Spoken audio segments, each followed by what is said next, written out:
जय हिंद साथियों, कैसे हैं आप सभी लोग। आशा करता हूं बहुत अच्छे होंगे। मैं मनीष, आपके अपने यूट्यूब चैनल मैथ का डर खत्म पर मैथ फाउंडेशन बैच की इस 19वीं क्लास में हम लोग रेलगाड़ी के टॉपिक को डिस्कस करेंगे।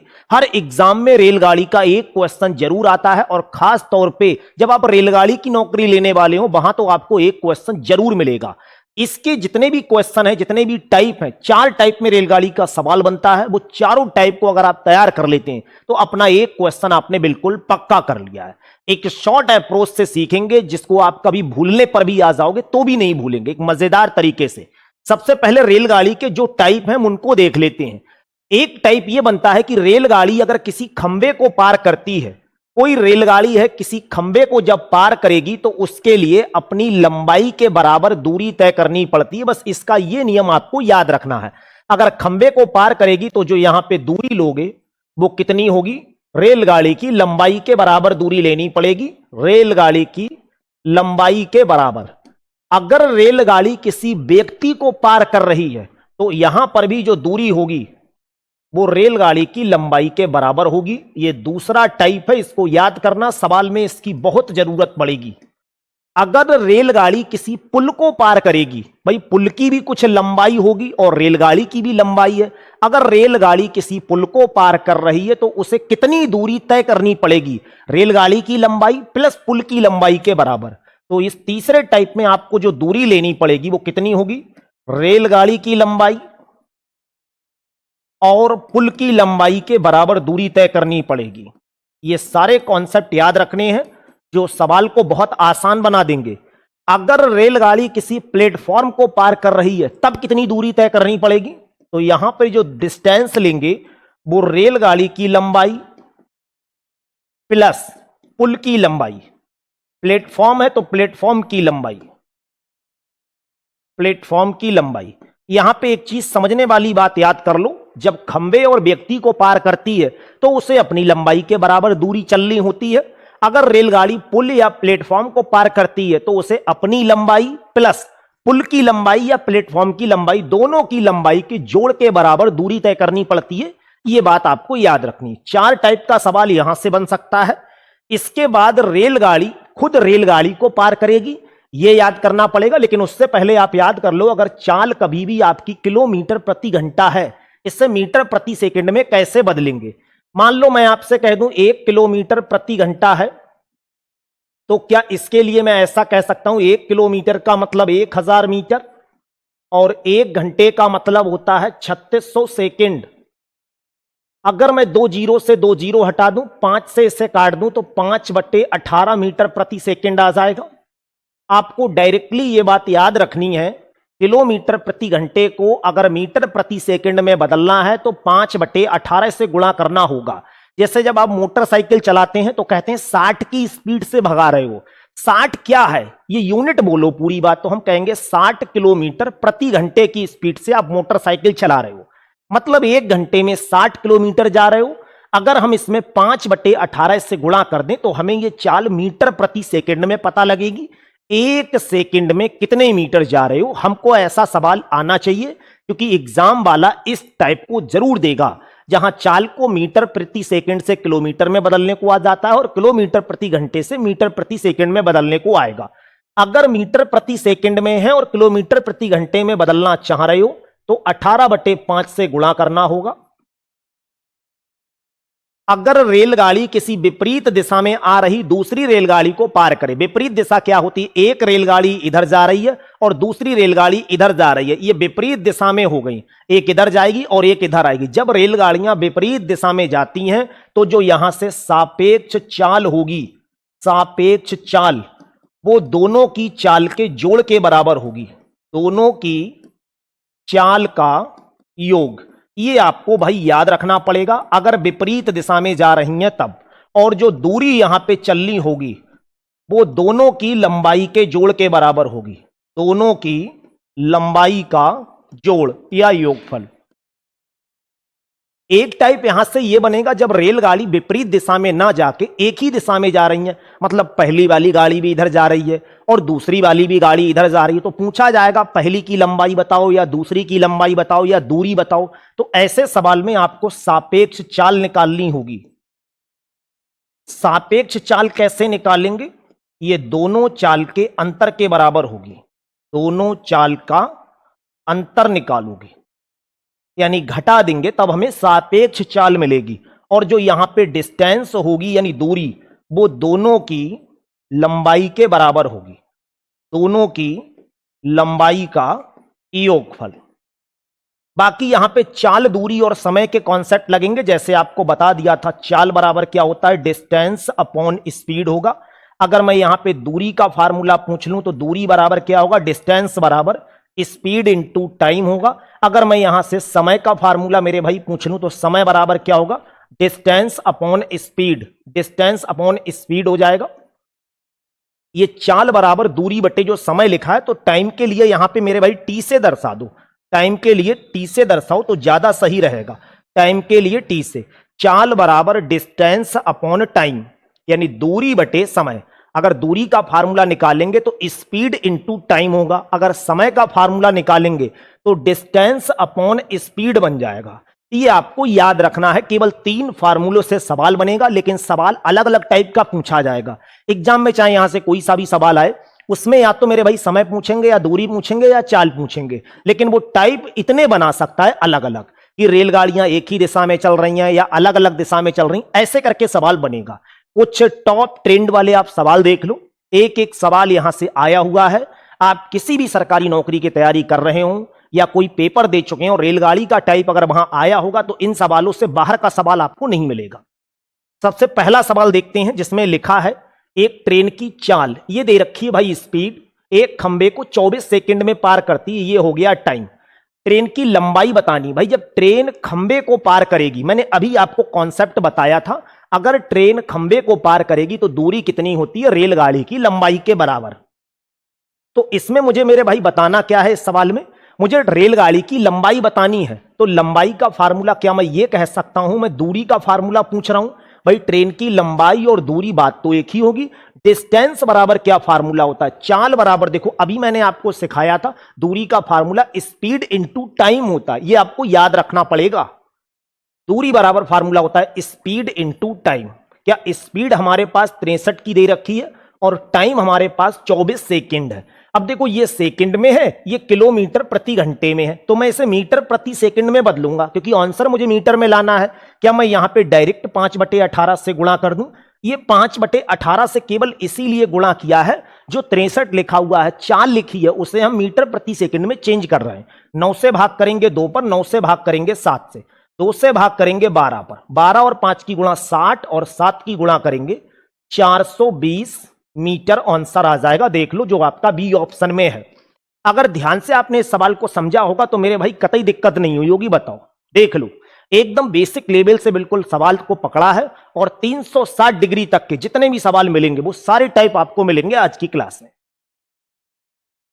इसमें क्या कहा है, एक ट्रेन जो है ये इसकी स्पीड दे रखी है, यानी इतनी चाल से चलते हुए एक प्लेटफॉर्म की लंबाई 710 मीटर है, कितने सेकंड में पार करेगी, जबकि ट्रेन की लंबाई इतनी है। जब कभी ट्रेन प्लेटफॉर्म को पार करती है तो डिस्टेंस कितनी लेती है, अपनी लंबाई और प्लेटफॉर्म दोनों की लंबाई के जोड़ के बराबर। हमें यहां पे बताना है कितने सेकंड में पार करेगी, मतलब समय बताना है। समय बराबर आपका फार्मूला होता है दूरी बटे चाल। अब बताओ मेरे भाई यहां पे दूरी कितनी लोगे, तो कहोगे दूरी यहां पे ट्रेन की लंबाई प्लस प्लेटफॉर्म की लंबाई, दोनों की लंबाई का जोड़ लेंगे। तो ट्रेन की लंबाई दे रखी है मेरे भाई 330, ट्रेन की जगह पर 330 लगाओगे, और प्लेटफॉर्म की लंबाई दे रखी है 710। ये दोनों डिस्टेंस मीटर में है, ये दोनों डिस्टेंस मीटर में है, और यहां जो चाल दे रखी है वो 72 किलोमीटर प्रति घंटा है। अगर मैं कहूं इस चाल को मेरे भाई मीटर में चेंज करो तो 5/18 से यहां गुणा कर देना, 5/18 से गुणा करोगे तो इसे हटा दोगे, अब ये मीटर प्रति सेकंड में बन जाएगा। केवल बेटर समझ में आ जाए इसीलिए भैया मैं बहुत डीपली आपको पढ़ा रहा हूं। हल करने पे ये क्या बनेगा, क्या 18 से इसे भाग करेंगे तो 4 पर जाएगा, 330 और 710 को जोड़ोगे 1040 होगा, और नीचे 5 और 4 की गुणा करोगे 20। अगर मैं इसे भाग करूंगा 0 से 0, 104 को 2 से भाग करेंगे 52, मीटर से मीटर कट जाएगा, 52 सेकंड इसका आंसर आ जाएगा। 52 सेकंड देख लो आपका डी ऑप्शन में है, एकदम दिमाग पे डायरेक्ट छपा होगा सवाल। अगर बेटर अगला सवाल देखो, इसमें रेलगाड़ी किसी पुल को पार कर रही है कितने समय में? 20 सेकंड में। हमें ट्रेन की चाल बतानी है, तो चाल बराबर यानी स्पीड बराबर डिस्टेंस अपॉन टाइम होता है। तो डिस्टेंस यहां पे कितनी लोगे? रेलगाड़ी की लंबाई प्लस पुल की लंबाई, दोनों की लंबाई को लेना है। रेलगाड़ी की लंबाई भाई 350 मीटर है, पुल की लंबाई कितनी है? 250 मीटर है। ये दोनों हो जाएंगी मीटर में, और यहां पे टाइम कितना लग रहा है? 20 सेकंड लग रहा है। या इसको जोड़ेंगे तो मेरे भाई ये 600 आ जाएगा और ये 20 आएगा। 600 को 20 से भाग करेंगे तो ये आ जाएगा 30 मीटर प्रति सेकंड। लेकिन ये ऑप्शन में नहीं है, तो जब ये ऑप्शन में नहीं है, हम इसे किलोमीटर प्रति घंटे में अगर चेंज करेंगे, इसको हटाकर किलोमीटर प्रति घंटे में बनाओगे, तो यहां पे 18/5 से गुणा करोगे। चाहे यहां गुणा कर दो, कितने से गुणा करेंगे मेरे भाई? 18/5 से। 30 ये रहा और 18/5 से गुणा करोगे, 5 छक 30 होता है, 18 छक 108 किलोमीटर प्रति घंटा। ये हमारा आंसर आ जाएगा। 108 बी ऑप्शन में दे रखा है। देखो एकदम सवाल बिल्कुल क्लियर समझ में आया होगा। अगला सवाल देखो, जहां लिखा हुआ है ट्रेन की चाल इतनी है, एक पुल को 50 सेकंड में पार करती है, ट्रेन की लंबाई इतनी है, पुल की लंबाई हमको बतानी है। तो मेरे भाई मैं यहां पे डिस्टेंस का फार्मूला लगाऊंगा। दूरी बराबर फार्मूला होता है स्पीड इनटू टाइम। डिस्टेंस कितनी लोगे? ट्रेन की लंबाई प्लस पुल की लंबाई, और स्पीड यहां पे दे रखी है 36 किलोमीटर प्रति घंटा। टाइम यहां पे कितना लगा है? 50 सेकंड का टाइम लगा है। बताओ ट्रेन की लंबाई कितनी दे रखी है? 348 लगा दो। हमें पुल की लंबाई बतानी है, ये 36 किलोमीटर है, जबकि हमें मीटर में आंसर लाना है। तो हम इस किलोमीटर को हटा के यहां पे 5/18 से गुणा करके अब ये मीटर प्रति सेकंड में बना दे रहे हैं। 18 से भाग करोगे 2 पर, 2 और 5 की गुणा 10, और ये आ जाएगा 500। मुझे बताना है पुल की लंबाई, तो 348 को इधर ले आओगे, 500 में से 348 कम करोगे, 152 मीटर आपका आंसर होगा। यानी जो पुल की लंबाई होगी वो 152 होगी, जो सी ऑप्शन में है। बोलो कतई समझ में आ रहा होगा भाई। अगर ध्यान से देख रहे होगे क्लास को अच्छे से, तो एक एक सवाल बिल्कुल समझ में आ रहा होगा। जैसा थंबनेल पे मैंने बोल रखा है कि अब भूल कर दिखाओ, ठीक से समझोगे तो भाई क्लास बहुत काम की होगी। 5वां सवाल देखो, अब सवाल का लेवल यहां से बदल रहा है, अगला टाइप शुरू हो रहा है। 80 किलोमीटर प्रति घंटे की चाल से चलने वाली गाड़ी 287 मीटर लंबी रेलगाड़ी को विपरीत दिशा में आ रही इतनी चाल से दूसरी रेलगाड़ी को 18 सेकंड में पार करती है, तो दूसरी रेलगाड़ी की लंबाई कितनी है? जब कभी भी ऐसे सवाल मिल जाएं जहां दो रेलगाड़ियां जा रही हो, तो सबसे पहले देखा करो एक साइड में चल रही हैं या दोनों विपरीत दिशा में चल रही है। यहां पे साफ साफ लिखा हुआ है मेरे भाई विपरीत दिशा में जा रही। विपरीत का मतलब एक इधर जा रही है और एक इधर जा रही। विपरीत सवाल में हमेशा चालों को जोड़ देते हैं। सापेक्ष चाल कितनी होगी? एक की 80 है और एक की 37 है। क्या मैं इसे 117 किलोमीटर प्रति घंटा कह सकता हूं? बिल्कुल।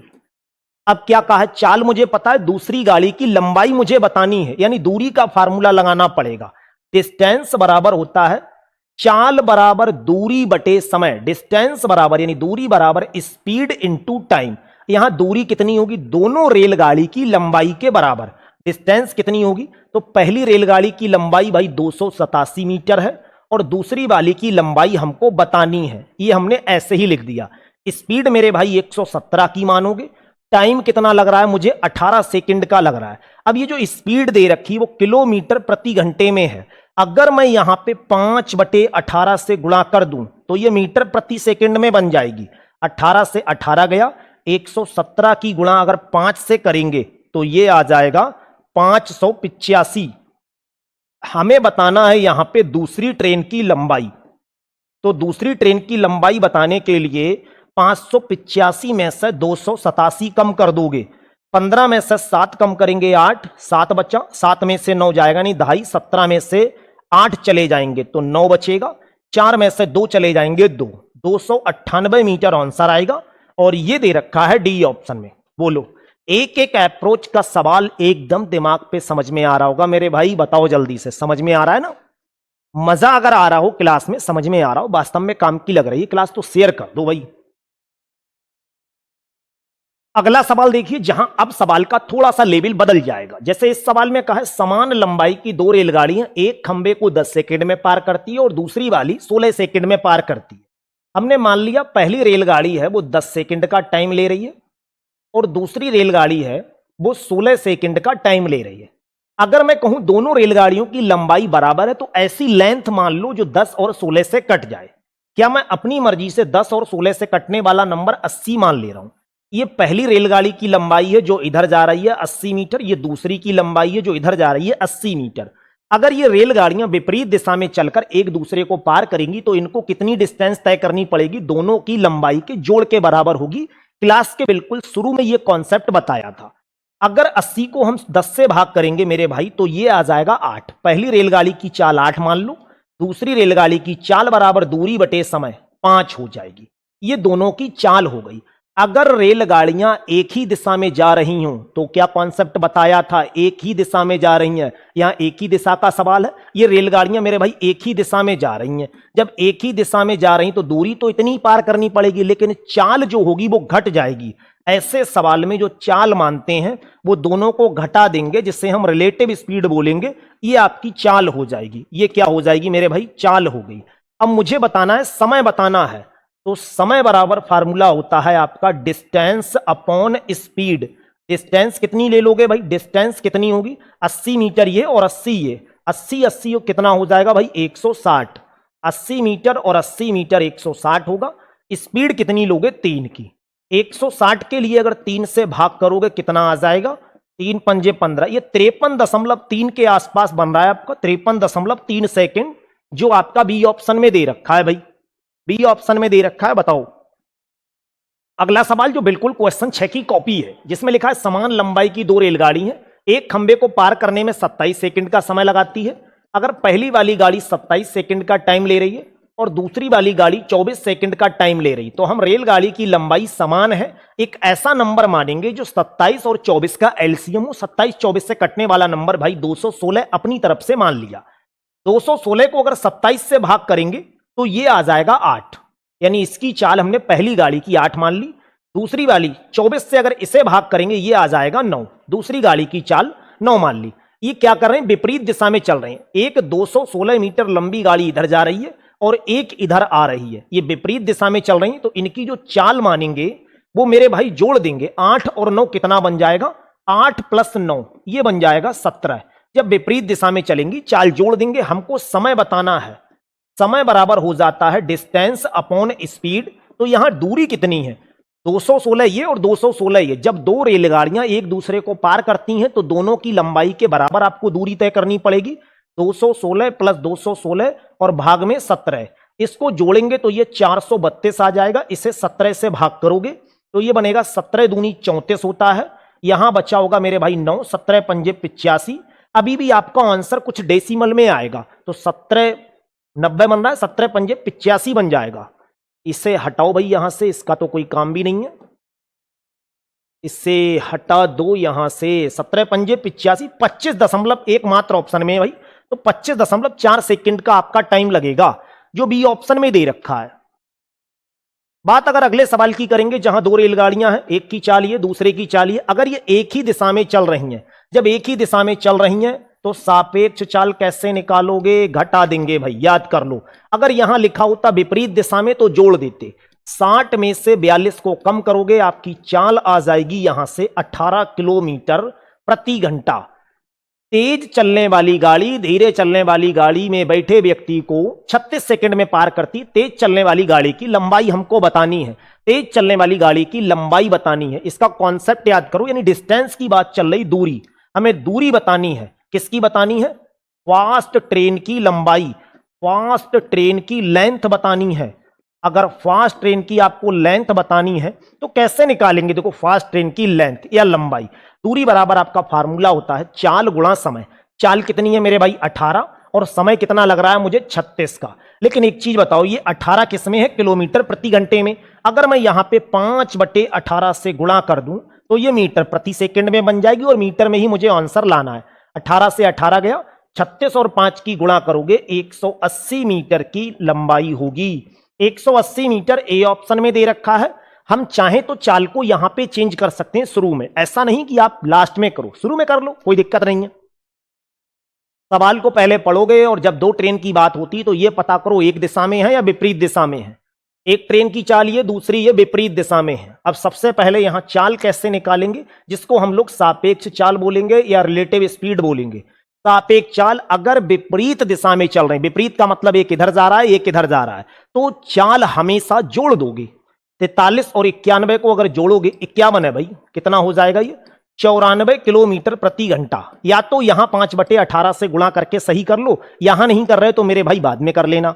धीरे चलने वाली गाड़ी में बैठे व्यक्ति को 9 सेकंड में पार करती, धीरे चलने वाले की लेंथ बतानी है। लेंथ हमको किसको बतानी है, लंबाई बतानी। लेंथ का मतलब आप लंबाई बता दो। धीमी ट्रेन की लंबाई, धीमी ट्रेन की लंबाई बतानी है भाई।